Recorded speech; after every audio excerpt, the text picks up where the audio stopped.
To watch list. The purgatory of every anime watcher. Yeah, sure dude, I'll watch Haikyuu, he said while putting it off for the 4th year. But finally, it's time to rescue one of them from this godforsaken place.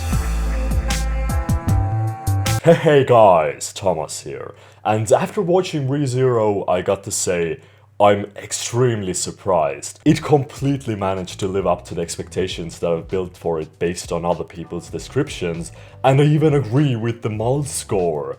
Like, what's the world coming to? Is the world ending or some... Oh. One thing that put me off for so long is the wife wars about who Natsuki should get with. And that seemed extremely dumb because who even cares, honestly? We all know that it's gonna be Emilia, let's be real. What made this show for me was that the usual tropes of isekai don't apply here, aside from the one where it takes place in a magical medieval world. At this point, I don't think any other setting even exists. But Subaru isn't overpowered, he's even weaker than most people. He can't do any magic and he has no money. Aside from the weirdly calm transportation scene where he was out getting noodles, then blinks and is teleported, it's a really down-to-earth story. Guess this is my life now. After arriving in the new world, he almost instantly gets beat up by some thugs and then rescued by a girl named Emilia. To repay her, he offers to help her find the badge that was stolen from her, and they just spend the whole day together bonding until they find a lead that leads them to the slums. Subaru enters the building where the badge is, but everybody is dead, and so is he. What a magnificent first episode!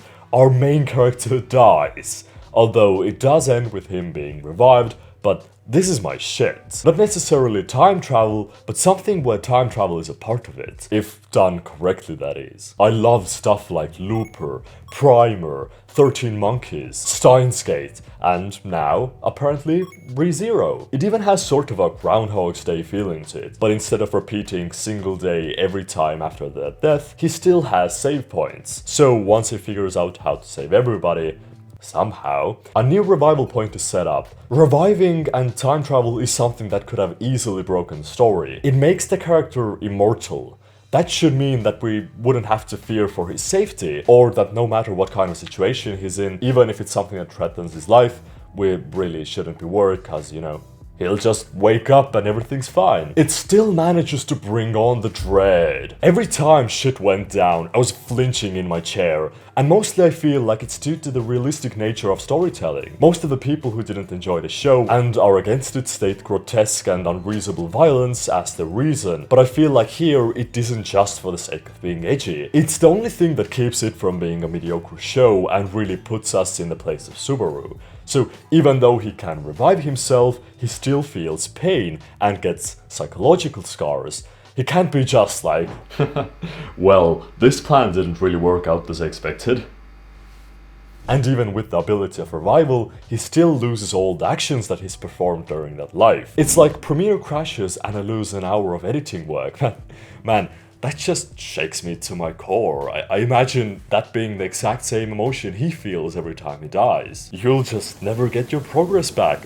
You have to accept that it's gone. So even if he dies, he goes back to his latest autosave, and things never repeat. He tried at one point to repeat it exactly the same way, but it instantly turned out completely different. And when he does manage to do something similarly, instead of showing us that part all over again, it shows us just clips of it in a like really quick montage, or it shows us the episode from a different person's perspective, like through the viewpoint of somebody else that was there, so we're always getting new information, and I love it so much. There aren't any stupid quests or leveling up bullshit. The main focus is telling a story, and it's pretty great at it.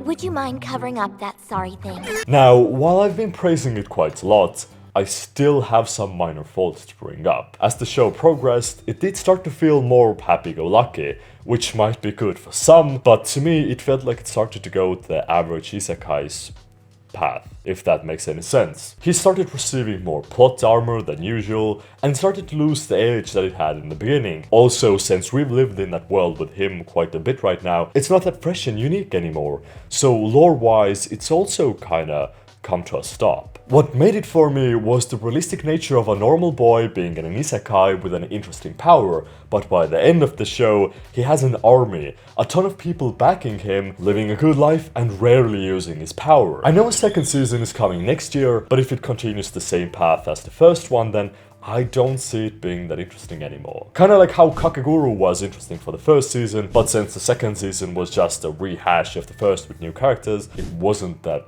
cool anymore. Don't get me wrong, this was an awesome anime. It's an 8 out of 10. I just have some minor qualms with it. It had excellent suspenseful moments, a nice unique story with the main character being realistic and having interesting powers, but just slowed down a bit with storytelling by the end. But man, it was an awesome show and totally deserved the hype. I can't believe I slept on it for that long. But thank you guys for watching. Don't forget to leave a like, it supports my channel. Don't forget to comment. What did you enjoy about the show? Did you like it? Have you slept on it? If you have, freaking watch it, man. It's worth it. I promise you. I didn't spoil all of it. Like, even if you were to know the major plot points, it still has a lot of different paths that he takes, like the red flags, the false paths that he recovers from, that really bring a lot of unique lore into the show that we wouldn't know otherwise.